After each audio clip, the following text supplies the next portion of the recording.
want to hear the music.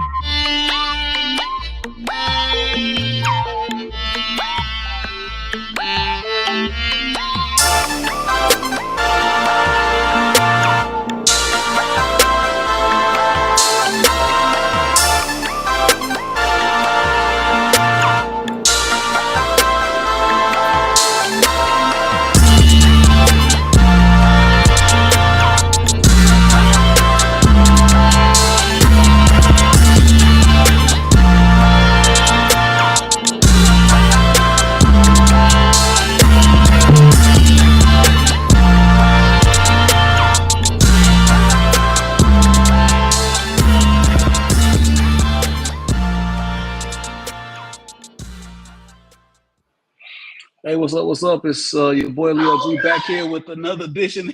Wow, we're doing another show, man. We're doing it live, man. So you never know what you'll hear, man. So we just had some good news in the background. I don't know if y'all heard my son, but he was live and he was with it.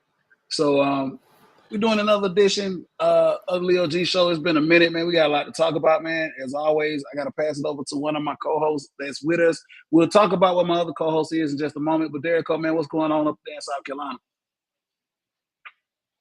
What's going on, Leo G? I don't know what's going on with y'all brothers over there on that side of the world. I done told y'all the east side is the best side. We don't have them problems like y'all be having. Hey, man, you know, I don't get to travel out that way that much, man. But, you know, I'm on the south side and I'm hearing cracks and thunder. So we're going to try to get through this as fast as we can. So I got my man Derek with me right now. My man Banks, it was having some power issues. Some stuff going on with the internet. I was as well. So as I'm talking right now on YouTube Live and on Facebook Live, I had lightning pop with about 2 miles from me. So this thing could just go off completely and Derek to leave you by yourself or it just cut out completely. I don't know. But we were scheduled to have the show, so we're gonna do the show. What's up? Hey, I can hold it down, you know, if something happen. You know, I can talk about some things, you know. You gonna get up there and start tap dancing and hey, I may even go off script and don't even talk about sports. I just may talk about some man stuff, you know. I don't know. And that I'm scared of, man. I'm definitely have to pull the plug. That I am scared of because I know you and how you like to do, but it is what it is, man. So look, we're finally back with another edition of Leo G show, man. We're gonna have some fun tonight. Hopefully Banks will get in, man. You know, as well to join us here in just a minute, man. So we're going to jump in. I'm hoping I'm not glitchy tonight. I know the last couple of episodes dealing with Riverside, man, has been kind of glitchy on my end. I do pay my internet bill. Okay. So, yeah, I do. I pay it. I do. Trust me, I pay it. They keep going up on it. I'm tempted to tell them whatever and just, you know, do whatever. And so check this out. As we talk right now, as we're live, we were going to talk about the Braves anyway. Just to give y'all a little update, man, Braves playing the Mets, a very, very important series. We'll get into that in just a moment. But 2 back-to-back home runs, man. Derek, how about that? Contreras and now Eddie Rosario just hit one. 2-0 Braves at the bottom of the second. How about that? Hey, that's what I like to hear. I'm sneaking a peek at it in the background because my back is to the bar, so I'm kind of taking a peek at it. I saw folks jumping up and down, so I didn't want to get excited because I didn't want to sound like your son, and then people think I was going crazy. You know what I'm saying? Man, it is what it is, man. Hey, man, look, we talked about it, man, how important this was for the Braves, and we'll get into it in just a moment as we go into the show because you wanted to talk about it, and I'll let you have that segment, man, as we talk about it. But we got a lot of stuff going on, man. We coming into that time of the year where all the sports are coming back in the fold, man. We got football, like you said this weekend. You was like, football is on. It's preseason, but you don't care. It's football. It's pads popping. It's pads knocking. Last time we was on here, we were talking about camp and getting ready to start this thing up, man. But we done fired it up. I think everybody got a preseason game under their belt in the NFL. And we right around the corner from college football, man. So it's that time of year. We still got the MLS going on right now as they make a push into the playoffs. All my international soccer lovers, the EPL is back and all the international leagues have kicked off, the Bundesliga, Serie A, all of that. So it's that time of year, man, where everything is kind of meshing all together. It's the time where we like sports, man, because we got a lot to talk about. And then, of course, we'll look up in a minute there, Cole, and then we'll have basketball will be right in here in another month or so. Exactly. Oh, you're not gonna mention hockey? Hockey, lacrosse. Also, man, shout out to the Pakistani cricket team for moving to the summer. I mean, it's just we're gonna be all over the place with this sport. This is my favorite time of the year. Fall, it's almost fall, so when fall kicks around, it's football season. You know what I'm saying? It is. We got a stranger coming in. Maybe so. A stranger coming in. We got maybe so. We'll have a stranger joining us, and there he is. The infamous Banks. To join us on the show, Mr. Banks. What is up? What is going on, man? We were telling everybody we're having some technical difficulties out here on the South Side, man, but we're glad we got you up. We're gonna do this show, and we're gonna try to push through it as the storm kind of rolls through the South Side here. But we're gonna try to make our way through it. What's up, Banks? What's going on with you? Well, I can't call it, brother. How y'all feel? Feeling good, man. We can hear you, Derrico. You got him loud and clear, right? Yes, sir. I can hear him. I can see him loud and clear. Hear him loud and clear. I'm glad you put some baby powder on that forehead tonight. You want to shine us out tonight, huh? Yeah, you know what I'm saying. Yeah, hey man, it is what it is. Silly, so look, man, we are up live on YouTube. We are up live on Facebook. Like I said, I'm hoping tonight I'm not glitching. I'm paying a lot of money. We're paying a lot of money for this Riverside FM studio. So hopefully, like I was just telling everybody earlier, Banks here, man, I do pay my internet bill, man. So I don't know what's been going on with the glitching. We do apologize. But hey, we're working with this and we're trying to get this done, man. But hey, look, man, this is podcasting and this is what we like to do. We're gonna try to continue to do it no matter what. So hey, man, so now that we got Bank, what's up? I didn't want to cut y'all off. Braves front, we have William Contreras with a home run, and then Eddie Rosario with another home run. So back to back. You late. You late. We already discussed. You late. Okay, I'm sorry. You can't jump in with old news. I know, man. We thought you was about to give us some breaking news. I know. I thought you was about to say Michael Harris at the plate now, man. He might take one out the park in just a minute. So let's see how this works. Went out in the bottom of the second. That boy been hot, man. We'll get into that in just a minute, man. So look, man, we got a lot to talk about here. We're gonna jump on there in just a minute, just how we like to do it on the Leo G show. We're gonna talk about a couple of things before we get right into the meat of the show. I promise you, we're gonna get into Brave talk. We're gonna get into Falcon talk, United talk. Hopefully, the power and the storm won't. They'll hold off and let us be great. Banks and I both have already had our issues. Derrico is out in South Carolina, so it won't hit him for another hour or 2 hours because it moves west to east, and we're a little closer west than he is. So it is what it is. So absolutely. So tonight I'm doing double duty. I finally got it set up in the studio where I can act. Derrico has always had it set up in the studio where he can watch the sports live, but it's behind him, so he got to turn over his shoulder. But I got it set up tonight where I'm actually watching the game live on the iPad, so I'm seeing everything going on. So if you see my attention kind of just move over for a minute, it's because I'm watching this very, very important series going on. But before we get into the meat of the show, man, I'm going to pass it over to Banks since you were a little late coming in. You looking around, man. I know it's lightning popping all around you. Give us a fit check and drink check really, really quickly so we get into the meat of the show, bro. You already started the show off with a shot.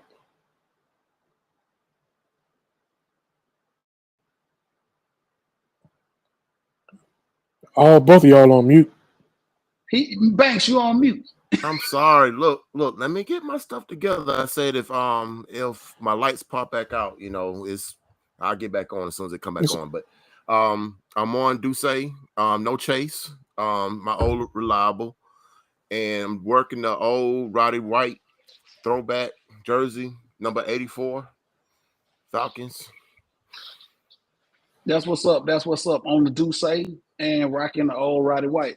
All right, Derrico, I'm gonna pass it on over to you, man. Let's push through this, man. As the storm is rolling around, you see Banks looking around. Now I'm looking around. Hey, I'm I'm on a kick today, so I got my Braves glass. I got some lemonade and some pineapple Ciroc in here. And you know I got to have a cool beverage, so I went old school back to the Miller Lite. And when we get ready to toast up our shot for my boy's birthday that passed recently, then we're gonna be on the Tequila, the Patron. The Patron. That's what's up.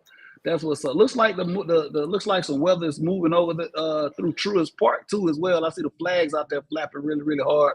Acuna Jr. is up the bat. Looks like Harris with an out. So 2 outs now in the bottom of the second. So for me, fellas, I'm on y'all. So Banks, you did the fit check with the Roddy White old school. Derek, you didn't do the fit check. I did. I was so excited about giving that shout out for my boy's birthday that's passed. My bad. I'm on the Black Barons, the Birmingham Black Barons. So I'm still on this Negro League tip, but I did come with the Championship World Series Atlanta Braves hat today. That's what's up. That's what's up. We see you over there. We see you over there, brother. All right, man. So straight up, man. Yeah, birthday just passed, man. Everything passed for me, man. Birthday, the wife's birthday passed. Man, we done already did them, man. I'm all right. Give me a second, dude. Give me a second. Wife's birthday just passed. Anniversary just passed. Everything's good. Everything's great, man. You know, Banks, he was out in Vegas. We'll talk about that in just a minute. So he didn't get to come over and check, hang with us for the birthday celebration, man. So it's all good, though. So tonight, man, I'm sipping on a little something. I'm actually on the Sazerac rye, just a little bit, not too much. And we'll do a little something for you, Derek, because I know how you used to be itching at the bit. And Banks, I got to talk about your boy, too. We'll get into it in just a minute of the show. Somebody got a little too loose, and then we'll talk about that in just a minute. But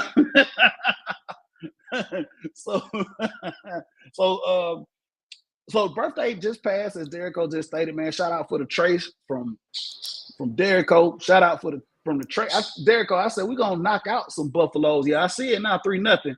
That boy Ronald Acuna Jr. 3-0 now. Braves, man.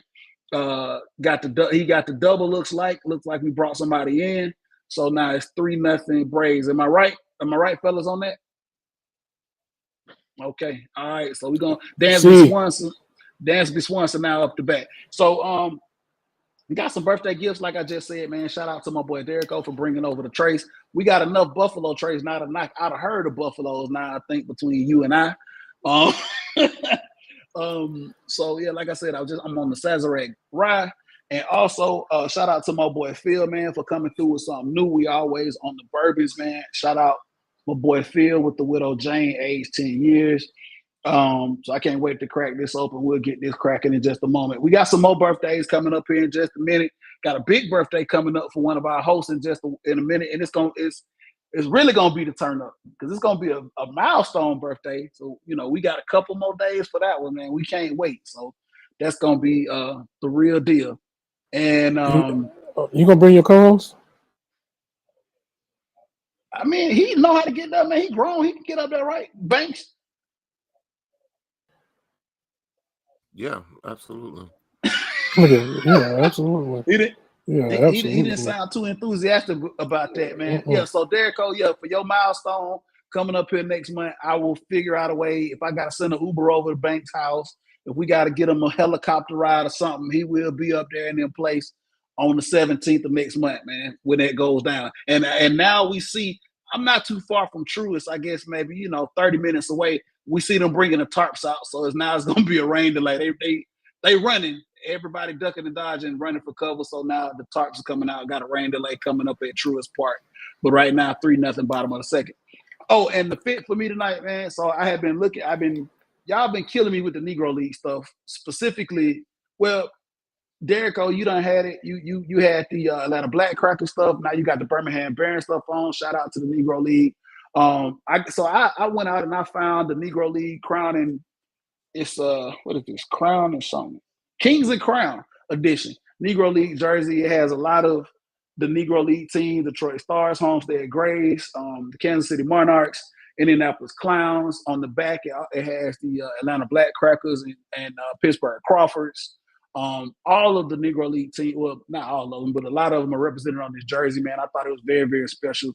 When I saw it, I had to copy it. I'm still looking for the Atlanta Black Crackers jersey straight up. So I'm going to try to find that. But I do now have my Negro League apparel. Hey, man, all you do is ask your co-host and he will show you where to go get it. I'm just saying. You got the plug. You the plug? Okay. Well, I still need. I ain't the plug, but I can tell you where to get it from. So you ain't the plug. You just tell me where to get it. And I got my braids, and we are, just in case you didn't know, we are still world champions. We are still the world champions, ladies and gentlemen. I know right now we behind the Mets, and people want to, look. No, we're still the world champions until otherwise noted. We still the world champions. You're still the champs until someone's knock you off. So the throne. That's right. Absolutely. So that's what's up. So look, man, we're gonna get into this show while we can before Mother Nature, does what she does, and hopefully we can keep this thing aboard. And hopefully, I'm not really glitchy tonight. I don't know if anybody else has the stream up, or anybody can let us know. If you can, if you're watching, let us know. Hopefully, I'm not glitchy and you can understand us and everything is going well. Shout out to my boy Joe Walker. That's watching us and checking in. We keep it moving with the show. So look, fellas, lot to talk about and try to condense it into this show, man. First thing I want to get into and talk about is Atlanta United, because they're coming up. We're in the final stretch of the soccer season. We got a lot to talk about going into this final stretch, man. This has been very, very weird for us off of the early success of the team. What's up, Derico? Can I ask you a question, host? Yeah, sure. Go ahead. If we're scared that the weather may delay, can we just hop right on into them Falcons and then we'll swing back around and catch that fence at the end? Can we do that? You're gonna be patient and wait. We're gonna talk about United and we're gonna do the show as we outlined it tonight. Hope your lights go out. That's how we do it. Mine may go out while you're joking. All right, let's move really quickly then. United, they just coming off a draw against FC Cincinnati this past Saturday, okay? As of right now, 13th place in the East, but there's a lot of stuff going on the east side of the table, man. As we know, MLS, there's a playoff system in place in the MLS, and a lot of things can happen. Right now, Atlanta United is about 5 points out of a playoff position. Banks, I'm going to pass it over to you first. I don't know if you actually got a chance to watch the game on Saturday, but right now, where we sit, 13th out of 14 teams, 5 points away from the playoff line. I think we got about roughly 8, 9, 10, 11 games, something like that. Not a lot. I think we got like 6 at home, got a few on the road. I know we got one coming up Wednesday night and against the Red Bulls, and then we got one on Sunday against Columbus in Columbus. Banks, how are you feeling right now about United? I mean, at this point, man, we're not the talk of the league anymore. I just said that we're at the bottom of the East, trying to fight and claw our way. This has been a season. It's been a rough season. It started out with a bunch of injuries, and now we just fighting and clawing. We always say, hey, man, we got to get to the dance. We got to get into the play. With any sport, you want to get into the dance. You want to get into the playoffs. Banks, how are you feeling now about this Atlanta United team after seeing, over half of the season going into the playoff push? What do you expect now going into these next games? Well, Leo, I will be totally honest with you. I haven't been keeping up with Atlanta United, so I can honestly say that as I looked at the standings, it don't look good. Going forward, man, I hope for the best, but I mean, I know we have a lot of injuries. I know we're going through a transition with ownership, and not ownership, but our president, whatever. But as for I can see, man, I can't say for certain what's going on. I wish I had more intel for you, but I'm kind of on the island when it comes to United. Banks been asleep over there on our soccer team, and I need United. So we're going to charge it to his head, not his heart. Got a lot going on over there, so he hadn't been really keeping up with it. So, hey, it is what it is. So I bring it over to my man, Derico, to bring this all together. Atlanta United, Derico, we watched the game on Saturday, got the draw, got the point, should have got the win. A lot of woodwork action going on. Shout out my man Rios Novos for keeping it clean. Because look, man, this could have went either way. But Rios Novos, both keepers on Saturday were phenomenal in my opinion. Rios Novos was able to hold it down and keep a lot of stuff out. But we did come up with a draw. And shout out to your pit bull, my man Goodman. I'm glad you said it.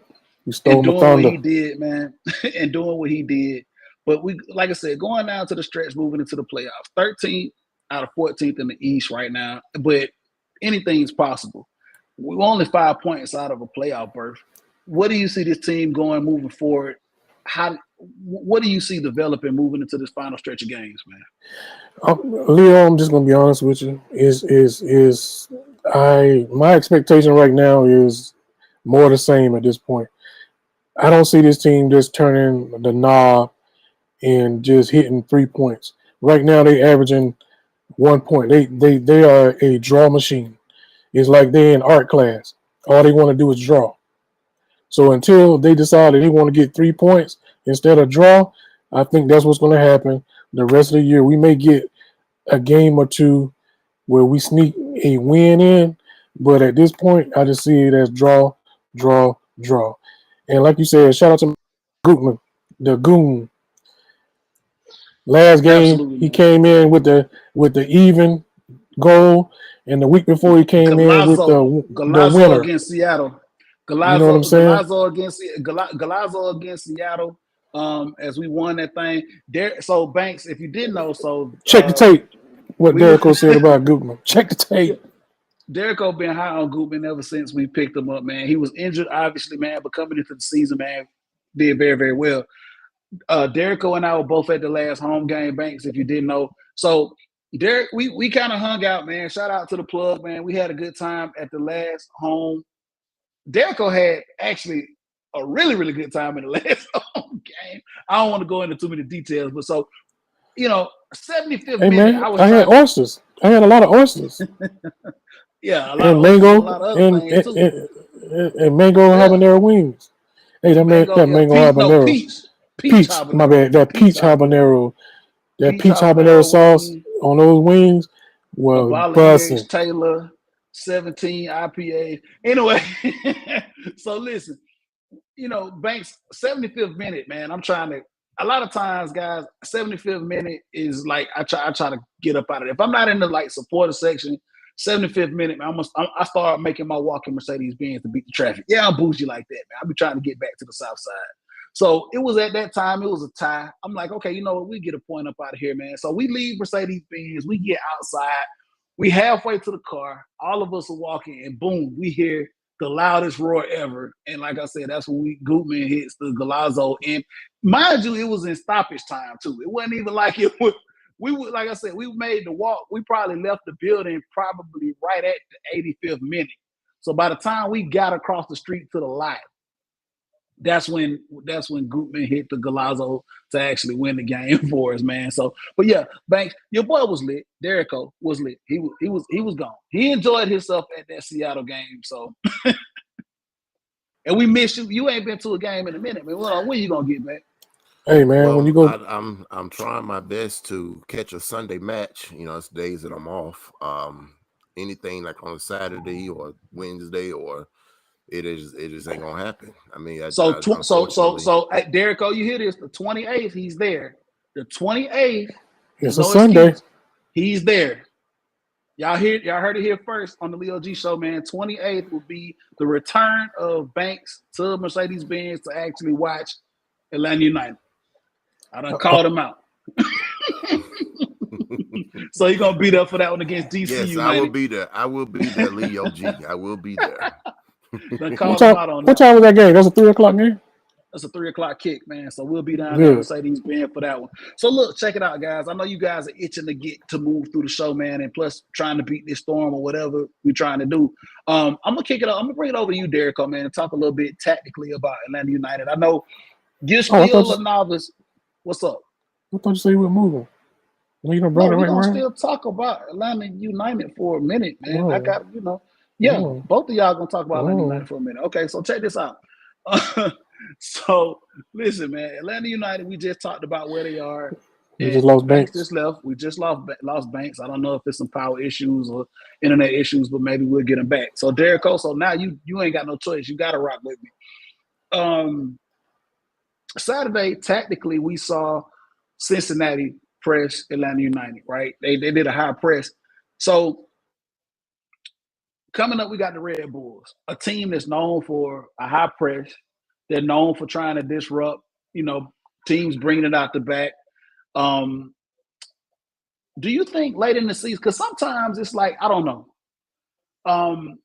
We just faced a team that likes the high press. We're going into against our rivals, the New York Red Bulls, who like the high press. Do you think that was an advantage for us to play a team like Cincinnati that played a high press on us on Saturday going into this game on Wednesday? I mean, because we need this game at home. Do you think that gave us, a little bit of work on what we'll see? It's almost like the equivalent of, in college, how some teams play the triple option. You know what I'm saying? Like if you see somebody early in the season and play the triple option, it's like, okay, well, we've seen it before. We know how this works. So now we just played a team Saturday that likes to play a high press. Now we go into a team Wednesday night that likes to play a high press. Do you think that works in our favor with tactically going into this game, trying to come out with a result? Leo G, I want to be optimistic as much as I can, but I'm sorry.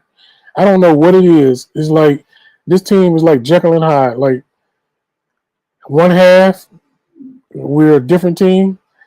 The next half, we're a different team. It's like we thriving for some reason on being behind, and then on the second half or in stoppage time, it just clicked. So I don't think anything tactically is going to differ as far as the mindset of this team. I just think this team still is in a funk as far as identity is concerned. And you and I talked yesterday about the defense and how we've been just giving up goals that look like just lazy defense. And someone just absolutely just falls asleep and get caught slipping. And I think that's the thing that we got to work on as a team in order for us not to be giving up those goals. Because usually when you take the lead in an MLS game, usually you come out on top. And I just think that's what would happen to us. We've always fallen behind and we can't catch up. So now it's just the opposite, where we are getting goals first and still falling behind. I don't like that. Yeah, obviously there are a couple of things. Since the inception of this team, this has always been a front foot attacking team. I love Atlanta United because they're a fast-paced team. They like to attack. Of course, we've been through several managers in the short time that we've been in existence. But I think one of the key things is we like to play attacking football. All the managers that we've had have let these guys, play a free-flowing game. But there have been some chinks in the armor, some flaws, even going back to the Tata days, where the biggest thing for me, Derek Cole, I cringe and I hate it. Set pieces, defending set pieces is my biggest thing. Defending set pieces. We gave up a set piece goal against Cincinnati. That has been one of our biggest things that just irks me. And then we can't capitalize off set pieces as well. We don't score a lot of goals off set pieces. I don't know if it's just because of personnel or whatever the case may be, but we have just not been able to capitalize off a lot of set pieces. Also defensively, like you said, Derek Cole, going into the game, we score a goal and it's almost like, okay, we scored this goal, we're up one goal, we're whatever the case may be. And we've had other teams score goals within less than 5 minutes of us scoring and equalize or even take the lead, which is crazy. I don't know if this is something that, tactically, Gonzalo Pineda has to look at and say, hey, we need to stop these breakdowns after we score. Like we scored, we're moving on. We need to stop these other teams from scoring again. But I think, we talk about sports, man, and you start to talk about the psychology of it. Other teams understand that, hey, this is something that they do and this is something that we can exploit and attack. I think good coaches understand that and know that. And I think players understand and know that as well. Like, hey, these guys scored, they're relaxed, their guard is down. Let's see if we can catch them, off guard. And that's been something that has bothered this team for a while. And this season, it has happened quite a bit. We've taken the lead. We took the lead against Cincinnati, went to sleep, and I want to say within 15 minutes or so, they had equalized. So that's something that we're gonna have to, put a Band-Aid on and stop the bleeding when it comes to conceding goals right after we score, man. Amen. That's what you want. Hallelujah. Yes, sir. I agree. All that. Yes. I mean, there's nothing else to say about that, Leo. I mean, you broke that down. You broke that down perfectly, and it's been a dragging issue. And I just hope that one day we shall overcome. In the words of the civil set piece rights movement, syndrome. Yes. oh God, yes. I want to see us score on set pieces, and I want to see us defend well on set pieces. All right. Banks is back. It looks like Banks is back. We're going to continue to move through this and hopefully get over to the other side of our next topic. But Derico, since you and I have gotten this, and we'll bring Banks in, of course, in the next segment. Two things I want to talk about before we move on. Josef Martinez. Josef Martinez, for whatever reason, after that injury in 2019, was it 2019? We've been in a time warp, man. I think it was in 2019 to 20. I'm sorry, the beginning of 2020 is when he tore his ACLs. Beginning of 2020 up in Nashville.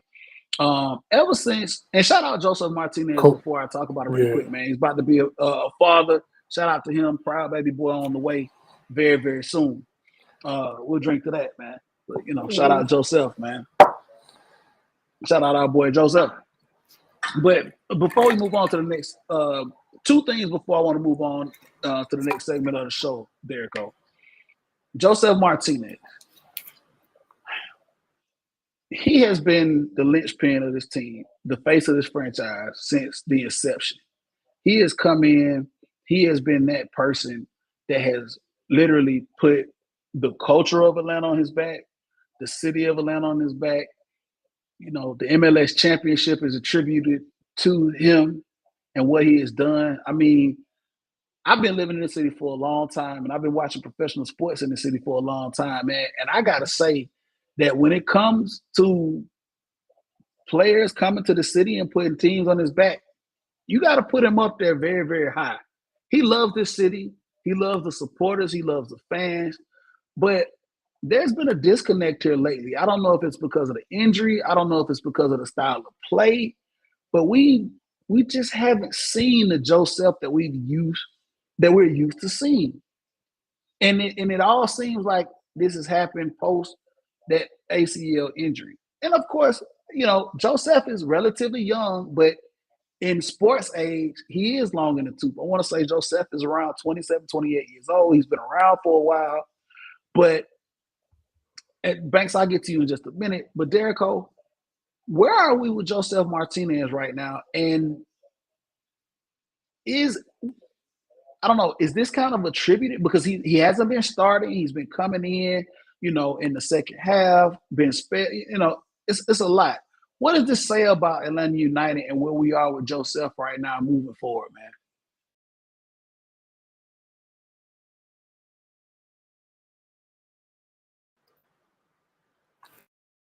You was freezing on me, so I think I heard what you said. You want to know where we are as far as with Joseph. That's a significant injury, man, when you tear your ACL. Joseph is not a big dude, number one. So, and just coming off that, sometimes it's mental, sometimes it's just your physical just hadn't caught up with the rehab. And it also could be the fact that, hey, they feel like they trying to get us set up for no more Joseph. You know what I'm saying? Maybe that's part of it. I mean, he'll start, like you said, he'll start sometimes and he won't.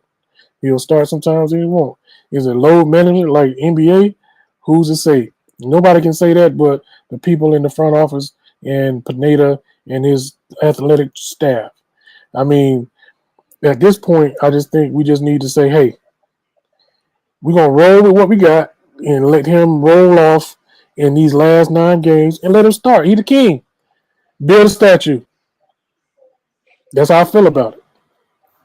Absolutely, man. I feel the same way, man. Joseph has meant a lot to Atlanta sports.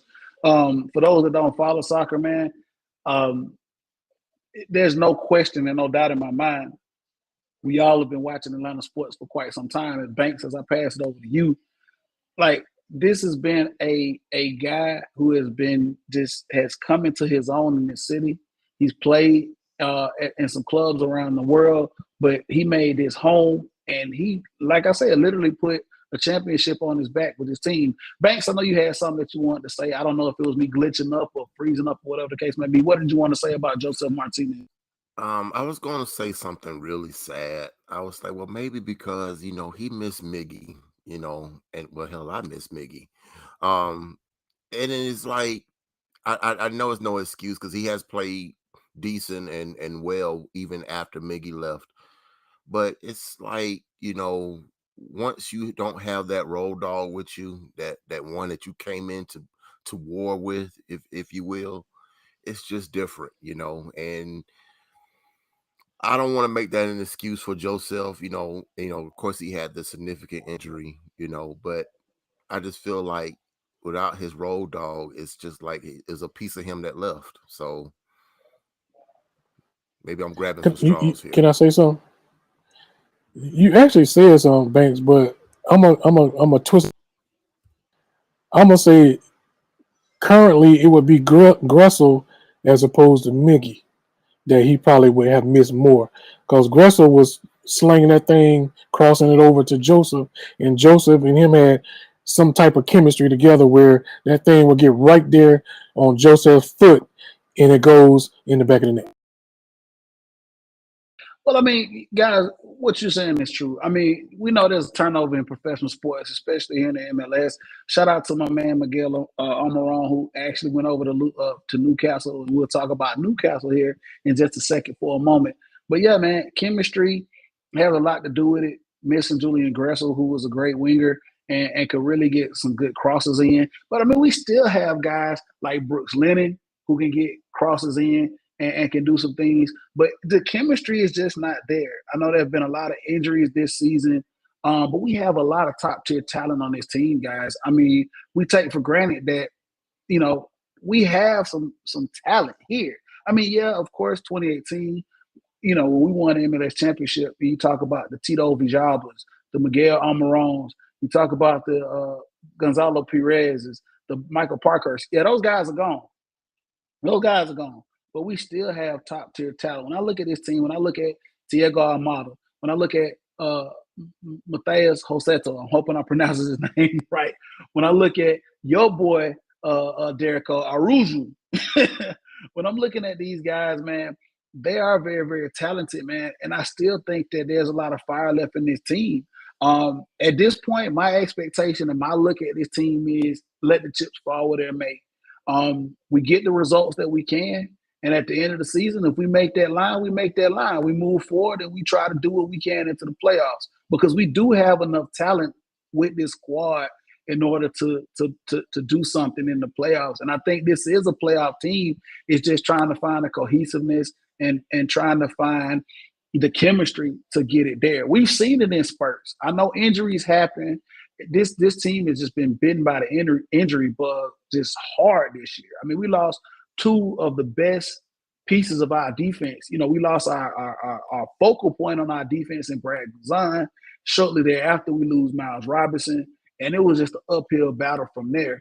We lost, we brought in a guy, Alonzo, if I'm not mistaken, from Seattle, who we thought was going to be a very, very great piece for this team. We lost him to injury. Gutman was out for a significant amount of time. George Campbell, we just lost for a significant amount of time here. He's out for the next couple of weeks. So we've been fighting an uphill battle, man. As far as Joseph is concerned, my opinion is that, I feel like, one of the things is we talked about that Gutman score, Derico. Joseph with the assist. He passed it over to Gutman. He got the ball in. Maybe we're seeing Joseph's role change now.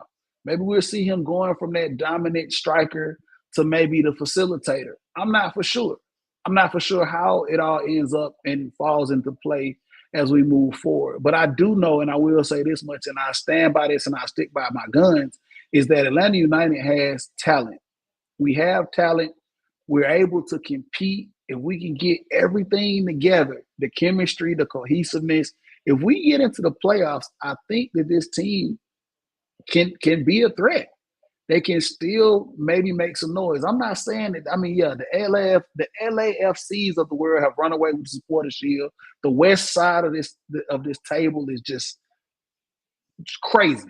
You know, I'm not saying it's an MLS run, but I'm saying that this team has enough talent to make the playoffs, and after that, let the chips fall where they may. I don't think this team is bad. It's just we've had some bad breaks, and we just need some chemistry and some cohesion. So I'm looking forward for these last several games. Banks has already confirmed he'll be there on the 28th against DC. Got a game coming up against the Red Bulls on Wednesday. That's going to be very, very important because it's a home game. So we got to get some results, and we'll let the chips fall where they may, fellas. I'm looking forward to it, man, going down the stretch, man. This is what it's about, man, that stretch of professional sports that we like to see. Who wants it the most? And that's what it's going to be. Does Atlanta United want it? Banks, you think they want it? You think they're going to ride to the occasion? And of course they want it. I mean, they're a professional team. I'm sure all the teams want it. But it's just, do they have the mental stability coming from, you know, all the bad luck and the injuries to overcome? I mean, that's up to them, you know, and it ain't up to the fans. It ain't up to the league. If they want it, go get it. But I mean, this is all about what they want. Go get it. Go get it. So before we move on, I want to give a shout out to our president, man, that was with us since 2014, since the inception of this team. Darren Eales is now moving back to England, going back to Newcastle. He's going over to Newcastle United to be a part of that organization in that capacity that he was here. He was a people's president. He was a fans president. All of us have a story or interaction with Darren Eales, man. This dude was everywhere. When I tell you he was everywhere with this club. Somewhat like Joseph Derrico, in a way that he embraced this city and he embraced this culture here. I mean, this guy literally, you know, did what he could as far as like bringing players in and making sure, you know, this team, this city got a championship. And not only that, he was out there visible to the fans. I mean, as a member of an SG, shout out to Footy Mob. This dude was almost at every tailgate, man. He would come by, see how we were doing, and he, no matter who you were, shake a hand, talk soccer, talk whatever you wanted to talk. This guy was a very personable person, man. Will be missed. So, you know, one of my stories with Darren Eales, and I'll pass it over to you guys to give your take on us losing Darren. I met Darren in 2018, before before the MLS season kicked off. I want to say 2017, before it kicked off. I met him, didn't even actually know who he was initially when I first met him. And then I would continue to see this guy all the time. Banks, you know, you and I, we kind of joke. We would see this guy at Falcons games, just walking around Mercedes-Benz. Like, you know, and a lot of people that didn't know who he was, you know, he could just walk freely. And then we would go, I was like, man, Darren, what's going on? What you doing? He's like, oh, I'm just here enjoying the Falcons game. He embraced the city and he embraced his culture. And he knew, we would tell him all the time, you know, how important it was for this team to be successful. And he knew it. He spoke of it all the time. When he first came here, I had a conversation with him, about a 5-minute conversation about people telling him how this city wasn't a sports city. But when he got here, he said, you know what? I can't buy into that because I see how passionate all these fans are and how all these people are in this city. And he worked, you know, tirelessly to bring four trophies to this city, man. So he'll be greatly missed, man. Darren Eales, I'm going to give it to you, Derrico, first. You know, how is this losing Darren Eales, man, over to Newcastle United? Hey, Darren was, like you said, the people's president, the people's champ. I mean, I've been in Atlanta sports a long time, and I can tell you the other presidents don't get down like that. They may act like they do, but they don't. Darren was a very, very present president. You know what I'm saying? And to see him the last tailgate, knowing that he was celebrating his birthday and leaving, we had champagne, glitter bombs, and cake in the face. I can guarantee you there are some people in this city who will not sit there and take cake in the face from the supporters or the fans before a And you know, match like or a game. absolutely shots before the game, man. He just in there, man. He was a real dude, man. Loved by the people, man. Um, just a real dude, man. Every time he saw my son, man, take a picture. How you doing? What's up, man? A really personable person, man. I think that when we talk about professional sports and we talk about this, I think that's how you want all of your front office people to be, man. That inviting, that cool. I mean, he was, but he was serious on the front of making sure this city got a championship, and he brought us that. Banks, I'm gonna kick it over to you, man, about Darren Eales and what he meant to this city, man, and how he's gonna be great. Just looking back on it, for me, my greatest memory is when we was at the celebration for the championship, and he came up there and quoted one of the greatest quotes in our Atlanta hip hop, Andre 3 Stacks, where he said, "The South got something to say. That's all I got to say," in his English accent. And when I heard him say that, I was like, wow, okay. But I knew then he took on this city and he took on it head first.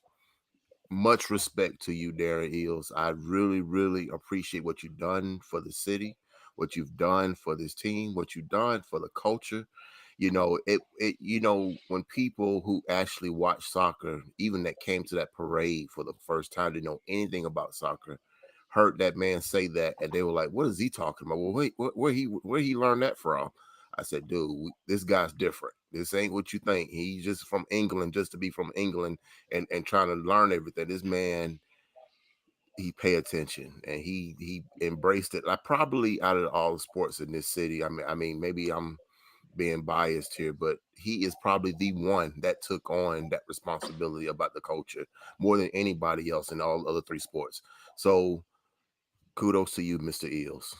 Hey, man, shout out to my man Darren, man. We can take a shot to that, man. Fellas, take a shot. My man Darren. It would be greatly meant. What the hell are you doing, Derrico? I don't know. Are you lagging or something? Take a shot of that fancy drink you got over there. No, I've been trying to take a shot for this man's birthday, and you want to take a shot for somebody else. See, I'm mad about that. I'm upset. I'm disappointed in you. I'm going to talk about you later off the air. Derrico, just take shots, brother. Take the shot, man, and let's move on, man. Guys, stop being difficult, you diva. Look. All right, so look, y'all been pushing me into it, man. We about to get into it now, man. And before we get into it, so I got to set this all up. And I got to be the man that I am, because we're going to get into it. We're going to get into this proper, and we're going to make sure this is going to be a good segment. So first and foremost, Atlanta Falcons, we back. Preseason, baby. Detroit Lions just passed this last Friday, man. So, of course, we all communicate. We talk with one another as we usually do. So, yeah. Falcons end up winning this game 27-23. Starting off the chat, me personally, I go after Banks. I go after the juggler immediately as this game goes on. And I purposely went after the juggler with Banks because that's what I wanted to do. I wanted to test to see where he was. 15, 20 minutes into the game, I go after him and was like, okay, well, let's see where we are with this team and what's going on. I said, let's pass it over to, the negative man and see where he is. And he came right back at me, chest high, like, what? Okay, we're not doing this wherever, So, yeah, there was a little banter going back and forth in the group chat, between me and Banks, because I really wanted to test his gangster this year. You know what I'm saying? I really wanted to see that he had a stomach to see where we were going to go with this team. And I did. And look, Derrico sitting over there laughing. He caught some crossfire in the group chat because of it. But I did it purposely, and I'm man enough to say I did it purposely because I wanted to see where his heart is at. Derrico, what you got to say about it? I'm just going to sit back and watch y'all too. It's nothing to see, brother. It's nothing to see. I had to take a muscle relaxer just then because y'all own one. Y'all don't understand the banter that was going back and forth yesterday. That's why we acting like this, because we knew what was going on. And like I say, I'm man enough to say I purposely did it because I wanted to see where everybody's heart was at. I mean, it is what it is. I mean, and let's be wrong, the past is the past. So let's leave that in the past as we move forward and talk about this game and talk about what happened on Friday. The past is the past, but I wanted to make sure that everybody had the stomach moving forward into this season about, about what we're about to see and what we're about to partake in, man, with these Atlanta Falcons. So like I said, 27-23 Falcons end up winning. A lot of positive notes, a lot of not so positive notes. We'll get into it here in just a second. So Banks, I'm coming at you first because like I said, I came at you in the group chat, man, a little sideways, and I know you were trying to figure out where they came from. So now I'm coming to you. 27-23, initial takes on what you saw. And we'll dig a little deeper into it as the show progresses here. But initial takes as to what you saw with this team and what you think moving forward this team has. Well, initial takes, excuse me, I didn't want to, cover a whole lot of spots. I want you to have that floor for yourself. But for the initial thing that I saw, I saw a different offense per se. Mariota, for the little that we saw him, he did, move the ball, touchdown by himself. Kudos. And Ridder, I don't want to get into it because I know you want to lead that, you want to point guard that, but Ridder showed me a lot. And for the most part going forward, I think that can only get better because that was just off the dome for him. He's just playing unscripted football. Let me see what I can do. And he went out there and he did it. And good for you, Ridder. Yeah. Yeah, it did well. I will say that for the most part. Preseason wins have not come very easy around these parts. And we took a W. I take W's any way I can get them. Preseason 707 parking lot at the Piggly Wiggly. I take a W however I can get it. We took a W. Banks. I want to ask you, since you said that, do you believe or do you feel, and this could be for you too, Derico, do you feel or believe that a win in preseason can carry over to the regular season, or is just preseason? Who cares? Man, absolutely. You got to establish a winning culture somewhere, right? A lot of people want to say, "Well, preseason don't matter. Preseason don't matter."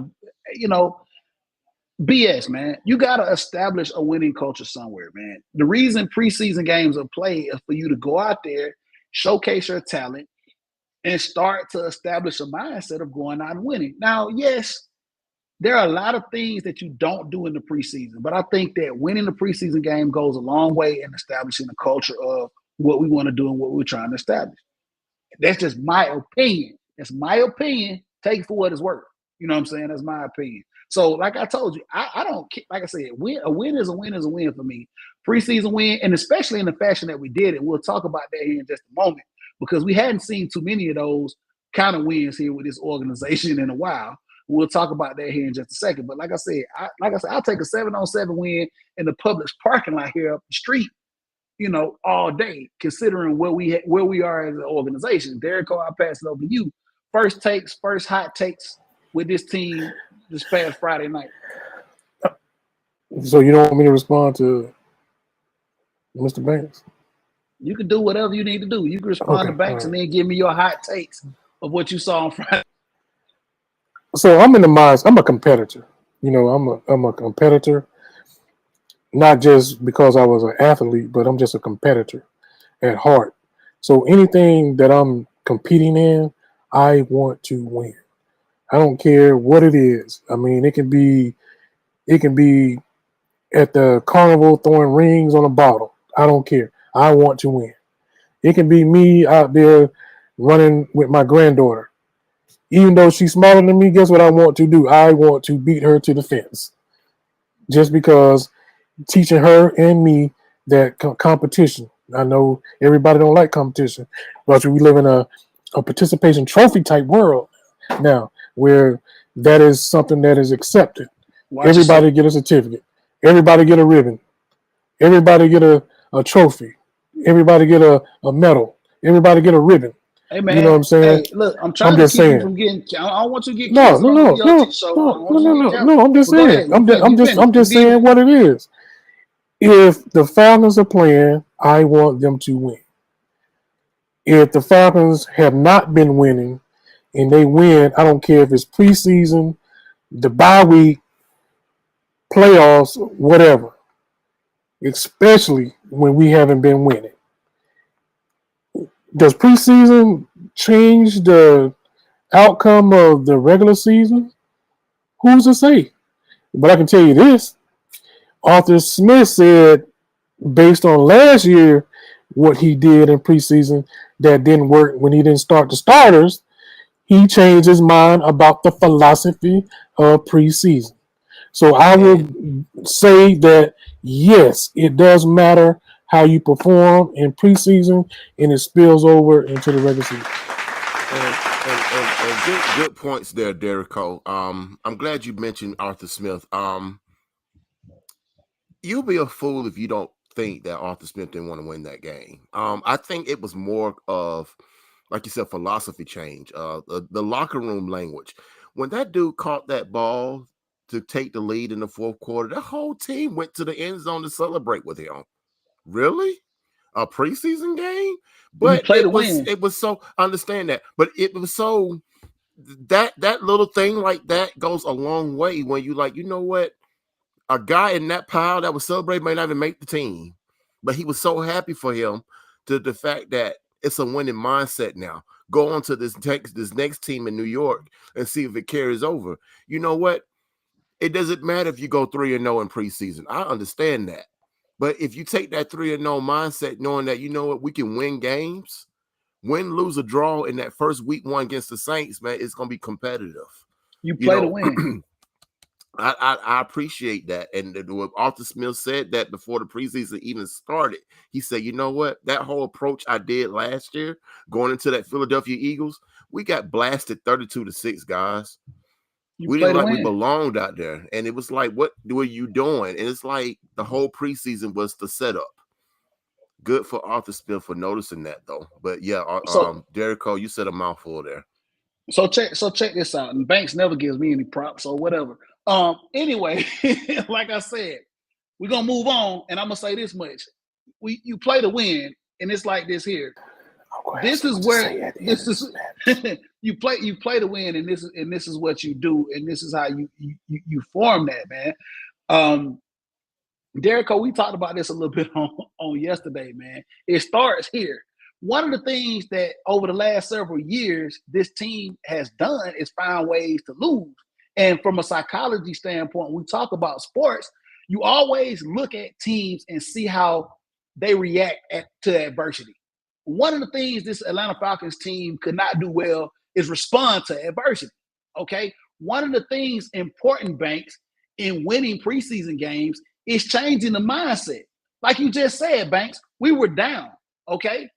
Let's see how we can respond, okay? And I think Arthur Blank probably had a say-so in it too, but I think Arthur Smith has issued that as well to this team, is to respond in the face of adversity. I don't want to go down that rabbit hole and talk about how much adversity this team has faced and has failed because we've been able not to rise to the challenge, no pun intended. But looking at that one preseason game, meaningless or whatever the case, be that as it may, it's a change in what you guys both said and what Arthur Smith wants to do. It's change the mindset. Because one of the things about sports is, man, up here has a lot to do with how you perform. So if you can get all these guys to buy into, hey, you know what? We're down 14 points. We're down 7 points, but we're not out of it. We can still fight and claw our way back. And part of that was watching Desmond Ridder, our draft pick at quarterback, do that. And one of the things that showed me this is what Arthur Smith wants to do, guys, and I don't know if you even saw it, was, hey, that was 4th and 9 or 4th and 10. He said, you know what? This is all or bust. Let's make a play.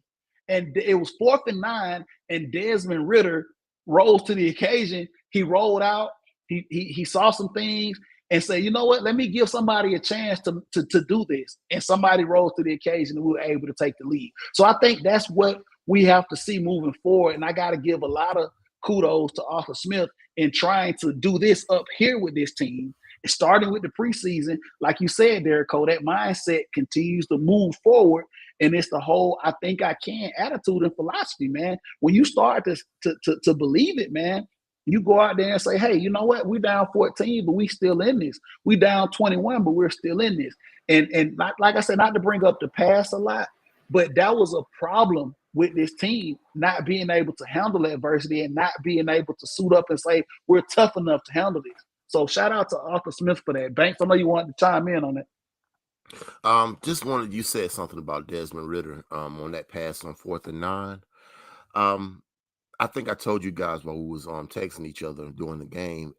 It was a big, maybe not a big moment, but I think it was a moment for him that he needed as a rookie coming in as his first play in the NFL, and he did that on 4th and 9. Now, Arthur Smith did say he wanted to create situations for this kid. That was a situation if I ever seen one. 4th and 9, games on the line. What do you do, kid? He went out there, he scrambled, and he threw the ball up to the guy he felt like can go get it, and he went and got it and won the game. Actually, it didn't win the game, but the defense really held their own on that last drive. Kudos to them. I know you want to talk about that later, but I think, it goes a long way. The little things for, you have to crawl before you walk with this kid. Don't push him along. Don't try to make him the next Russell Wilson. Let him grit to be great on his. It's going to take some time. And like I said, that was a good start right there. Absolutely. A couple of things I want to talk about, man. Before I pass it over to you guys, we talk about a couple of key points in this game. I like to go to social media sometimes and look at what some of the fans like to say. I know Derek Cole, you not as much to see what they like to say because everybody's got an opinion. And everybody has one. I love Twitter. I want to counterpoint what somebody said today. PFF grades came out. I don't know if you guys care about or look at the PFF grades when they come out for games.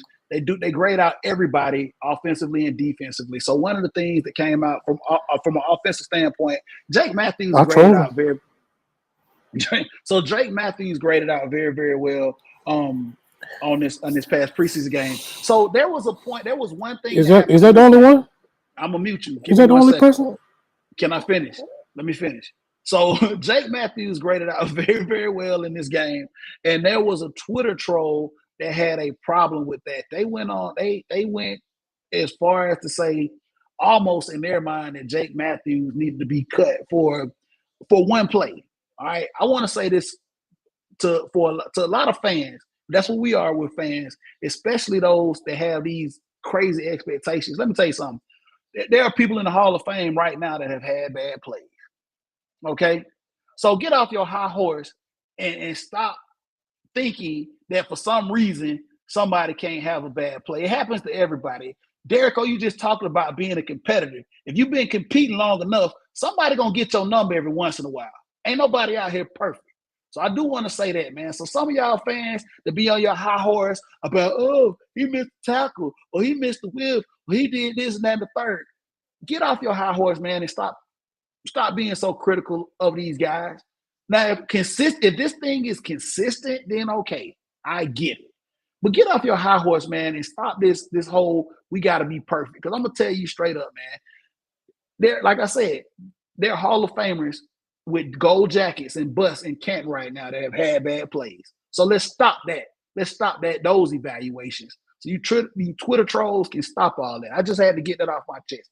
So talk about a couple of key points as we wrap this thing up here. Banks, you alluded to one of them that we want to talk about, and I'm gonna bring it back over to you, Derek, because I know you're itching to say something about what I just said. The situation that Desmond Ritter was put in was very, very critical. Banks, you can't script that. You can't script that. Desmond Ritter being put in a situation critical, 2-minute drill situation where he had to put his team in a position to win. That is very, very key in the development of young players, man. We saw this guy handle this very, very well situationally, and we knew that he had the skill set to do this. I mean, this guy, one of the winningest college football quarterbacks there is. You know what I'm saying? Very, very high at Cincinnati. I mean, this guy play, some very, very high profile games. So we knew that mentally he was going to have the ability to do that, man. And like you just said, Banks, how do you feel now after watching Desmond Ridder take a lot of snaps in this first preseason game about mentally how he's able to do things on the big stage? Because I listened to the press conference afterwards and they talked about that play, and he broke down that play as if he saw everything in front of him. He kept his composure. He knew where his first read was. He said that it was a fade. It got jammed. He said he just needed to get out and make sure somebody made a play. He came back across and said, let me put this up. Had the arms. So, ladies and gentlemen, this young man had the arm strength and the wherewithal to move out of the pocket and make a play. I know that's a lot of people been crying about that for the last several years, but that's what Desmond Ridder was able to do. Banks, how refreshing was that to see somebody in a Falcons uniform do? Looking at that play, the way he broke it down in the press conference, impressive, very impressive. This man throughout, not just that play, Leo. If you watch the game, and I rewatched it about 2 times, and this man, not only when he was out the pocket, he was still scanning the field. He wasn't locked in on one person. I'm not here to talk about our last quarterback, but when he took the ball, he looked left, he looked right, and still running on his feet. Now, I do have some questions about his footwork. The way he released the ball, his feet is all over the place. I'm sure that'll be corrected soon, as he gets in his career. But this is his first game in the NFL, guys. His first game. And he's dissecting everything and taking it all in, the speed of the game and everything. Now, yes, it is preseason, but it's a different feel from college, okay? Let's make that clear. This man went out there and he decided, I know what I got to do with this ball. Now, throughout that game, when the moment he came in after Mariota, how many drop balls did he have? If he would have had remotely half of those balls that was dropped, his stat line would have been incredible. His stat line wasn't bad now, even with the win. But after you take away half of those drops, those were impressive numbers. I mean, holy cow. This man is a rookie, his first game as an NFL quarterback. And he's dissecting and taking it all in, and he's learning. That's the main important thing. As a quarterback, as a young kid, he's taking it all in. I can't wait to see this kid go forward from here on out. That's what's up. That's what's up, man. Loving it. Derek O, want you to expand on what Banks just said about Desmond Ridder and actually talk about moving forward, how you feel Arthur Smith in this offense. Because, I mean, we saw, like Banks said, we saw Mariota come out, look comfortable, felt decent, right down the field scored, after Detroit scored, Mariota went down. Looked very comfortable in my opinion. But Desmond Ridder and this offense, just for a second, man, expand on what Banks just said with Ridder and what are you seeing out of this offense with Arthur Smith? Well, I'm going to piggyback on some of y'all things y'all already said. The biggest thing about Ridder, he's the third winningest quarterback in NCAA history. Why does that stat matter? Because if you have a winner, you got a winning attitude, you got a winning mentality. I'm going to go back to something else you said earlier, Leo. The psychology. Shout out to all my psychology majors out there. It matters. You know what I'm saying? It absolutely matters. If you've been ingrained and you know how to win, you will find a way to win. I don't care if it's a back foot throw, heave up to a free agent rookie at the goal line with 2 or 3 minutes left in the game, you're going to find a way to win. And that's what permeates throughout the locker room. Like you said, when damn near the whole team came out there to celebrate in preseason, it triggers something in you that, hey, one, we can depend on this guy if it come down to crunch time. 2, the guy's a winner. We already know that. 3, he can lead us down when we're down. And forever, ever. People always talking about comeback wins. That's a comeback win. That's number one for Ritter, even though it's preseason. You got to start somewhere. So now he can do it, build confidence on top of confidence on top of confidence.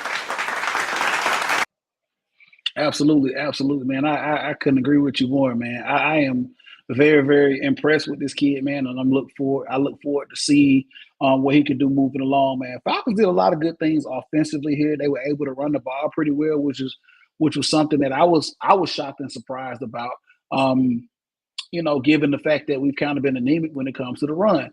A couple of running back. I mean, we had like a running back by committee philosophy, which is a good thing to have in that running back room. Quadri Allison, Tyler Algier, another kid out of Ball State. I'm not for sure of his name right now. I know we didn't get really Cordero Patterson out there that much. He didn't really need to be out there. Huntley out of Ball State. Thank you, Banks, for giving me his name. And we didn't really see a lot out of Cordero Patterson, but I'm pretty sure he'll be the Swiss Army knife that he was last year coming out of the backfield, man. So I'm glad to see them establishing the run and being physical. One of the things is about running the football at any level of the game is that, man, hey, people don't like defending the run as much as, it's pretty to defend the pass, but, man, when you get out there and start running the ball, when you get a running back like Quadri Olson that's, 220, 230 pounds, start running that ball good, man, getting 4 or 5 yards of carry. Banks, I'm going to tell you something, man. I played against some good running backs, back in high school, man. I played against Jamal Lewis.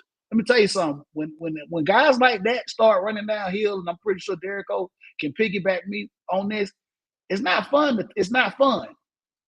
It's not fun to tackle those guys. When you can establish, and coming from an offensive lineman perspective, because I did play offensive line, when you can run the ball on people, man, you can start having your way with folk, man, it makes things a lot easier, man. So I'm glad that they were even though it's preseason, that's going to be a focal point. Maybe they can start to get this run game back into place, take a little bit of pressure off of our situation when it comes to passing the ball, because we do have some deficiencies.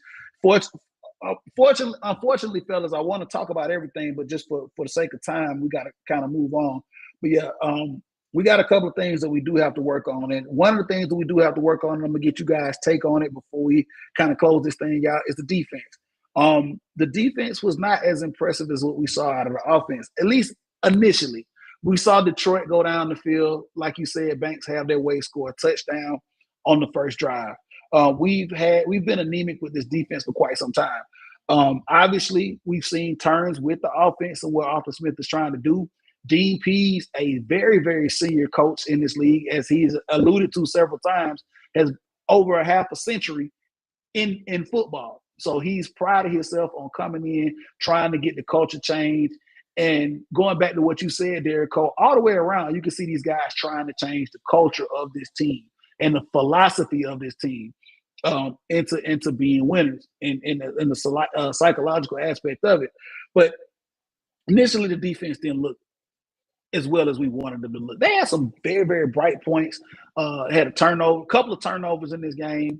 One of the turnovers did end up giving us the go-ahead touchdown. I want to say in the fourth quarter we had an interception. That was a very, very great play made on one of the guys coming out. Banks, I'm gonna give it over to you first here. I know you're very, very particular about certain things that you want to see when it comes to this team, and so I'm gonna ask you the question. I'm gonna just come out and ask you: did you see anything that you liked out of this defense, or do you still think that this defense needs a lot of work? No, Leo, I've seen spots in that defense that I liked a lot. AK-47, Edward Cady. I liked his motor. I liked the way he was fighting to get to that backfield. I was hard for me to kind of focus in on other players on the defensive line. I haven't got a chance to even zero in on Malone. I think he played the second half, I believe. I keep rewatching the game, guys. Don't judge me. I watched the game so much, but I want to focus in on different players on the defense, especially. The secondary, I can't judge them because Leo said before, it's nothing scripted, it's nothing game planned, so it's kind of hard to say this is what they're going to do, you know, so especially if you have blitz packages, you got different game packages for different games for different quarterbacks. So you throw all that stuff out the window. So I'm looking at the way they played in the Detroit game, and it was, oh my gosh, it was atrocious. But I give them a benefit of the doubt, secondary especially, because they seemed like they was in the wrong spot constantly. Wrong spot, safety, wrong spot, corners, wrong spot. And it was like, you know what? Let's just take a chill pill right quick. But what I saw for the defensive line, it was an improvement. So I think going forward is improvement is good. If you show me progression, we're cooking with gas here. So yeah, I'm gonna start with AK-47, and I'm just gonna turn it back over to you, Mr. Leo. What did you see in that defense that you like? Hey man, I saw a lot of improvement. I saw a lot, I saw a lot to build on.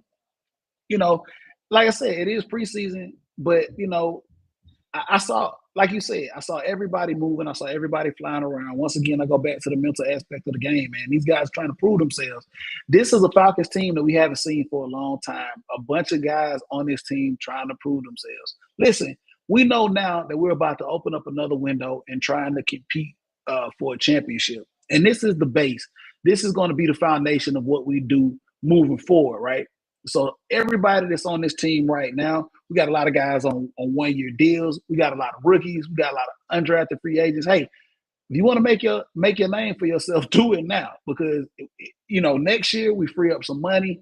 We're gonna move forward. We're gonna really, really make a push. So I like what I'm seeing, man, as far as everybody going out there and giving what they have and giving their all. Talent, I know, Banks, you want to talk about talent a lot of times. And hey, if you just don't have talent, you just don't have talent. But let me tell you something, man. If you don't have talent, at least go out there and work your ass off.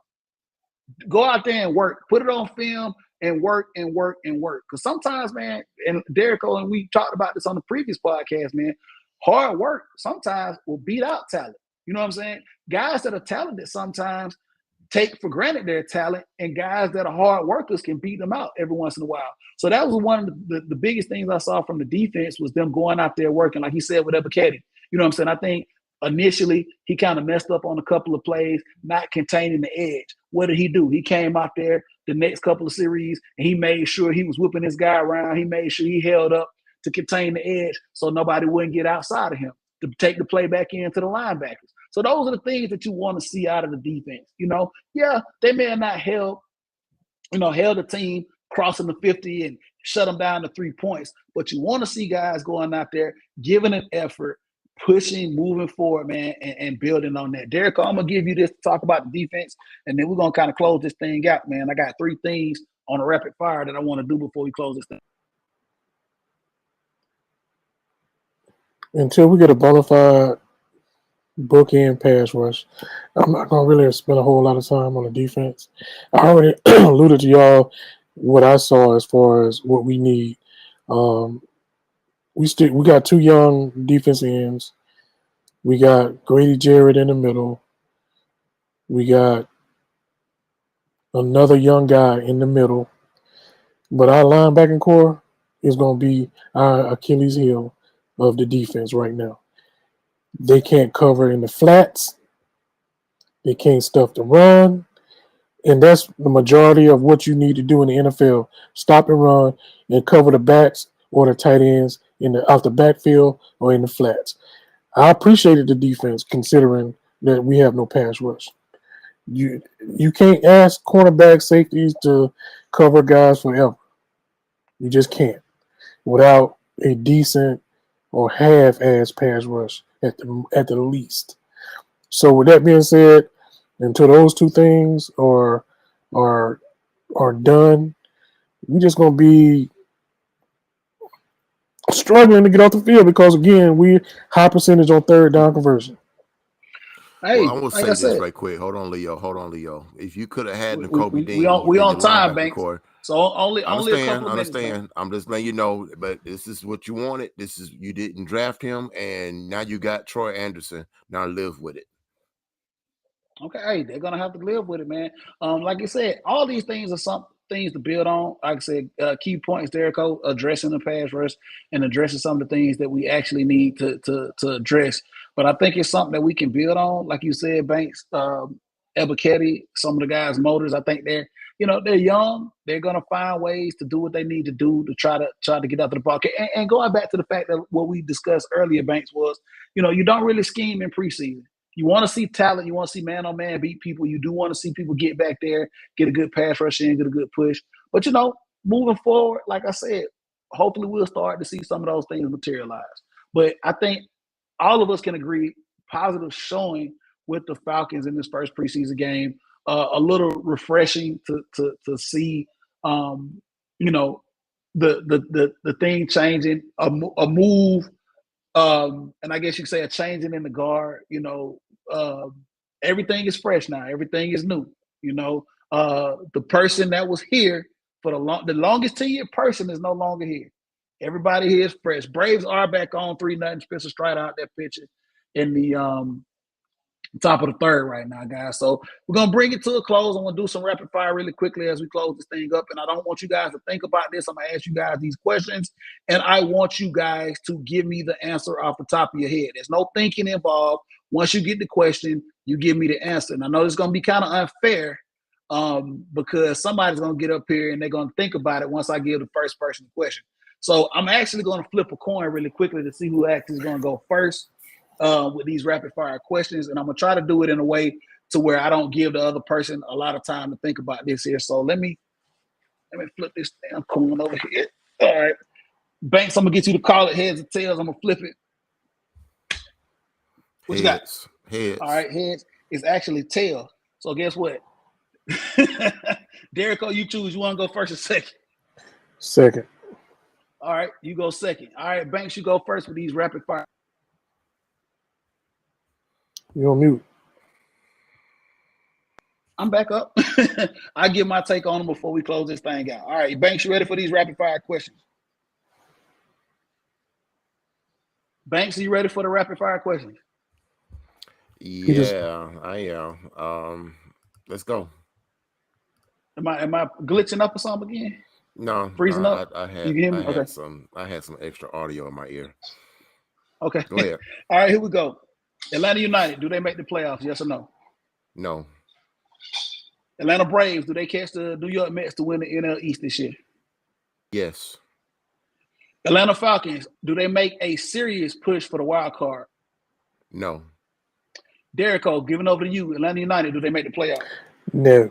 I don't hear you. I didn't. You glitching. I don't hear anything. Okay, well, I'm probably glitching out a little bit. Jericho heard. I moved on to Jericho now for these last three questions Bank. Last three questions, Jericho. I know you heard me. Here we go. Atlanta United, do they make the playoffs? Yes or no, Jericho? No. Atlanta Braves, do they catch the New York Mets and win the NL East this year? No. Atlanta Falcons, do they make a serious push to be a wild card contender in the NFL? H-E double hockey stick, no. So a unanimous no across the board from Banks and Jericho. I'm going to say Banks said yes. Banks said yes for the Braves. For the Braves. He said yes for the Braves. Okay, yes for the Braves. Okay, I'm going to say yes, Atlanta United somehow finds a way to get a couple of results and staggers their way into the playoffs. No, the Atlanta Braves are not going to catch the Mets, and they're going to actually have to settle for this wild card, man, and push hard as hell to get it done down the stretch here in the end of the season. And no, I don't think the Atlanta Falcons are good enough right now to make a push for the wild card. Even though I think they're going to get better and I think they're going to surprise us, but I don't think right now they're good enough to make a wild card spot with this with what we've seen. Just a sample portion of what we've seen. I don't know. It could get better. We'll come back and revisit this a little later and see how we feel about it, fellas. All right. It's been another edition of the Leo G Show. That was Rapid Fire. Banks, I hope you're back with me. You can hear me. Am I glitching again? Or do you got me? I can hear you. All right. Cool. All right. So, Banks, we start with you first, man. Let everybody know how they can get with you. Let everybody know how they can contact you and tell everybody how you how much fun you had in Vegas. Well, so far, Vegas, it was a blast. I did my thing on the strip. You know how I do it. I turn up and forget about it. Wanted to give a special shout out to Ryan Howard for the Atlanta Dream. Yes, the Dream didn't make the playoffs, but I hope that you will make the Rookie of the Year because you had a phenomenal season. You've been Rookie of the Month for I think more than 3 times in your career so far. You can find me on Antoine Jarrell Banks on Facebook or Baby Banks 80 on Twitter or the Gram. There it is. Jericho, pass it over to you, man. Let everybody know where they can get you at. Let everybody know how they can find you, man. If they want to come fight with you on Twitter or whatever. Y'all can find me right over here at my workstation. That's where I'll be most of the time. Now, you can catch me on the Twitter at VSU96SDD. You can catch me on IG at Derrico_Virgo. And the Facebook, you can catch me on Stacy D. Derrico. And that's what's up. That's what's up. You can always find the Leo G Show on Twitter. That's at the Leo G Show, the number one. At the Leo G Show, the number one. I think I've been so removed from Twitter. It's not even funny. But yeah, you can always catch us over there. Of course, you can catch us on our Facebook page and hit us up over there. Also, so you means you need the assistant then, right? Oh, well, since so put like this is. I know you got a bunch of resumes that you just because I mean apparently you hired somebody, so I know you got a bunch of resumes just sitting over there. Dust them off and send them over my way, and then I can see if I can get somebody to help us out. How about that? Crickets.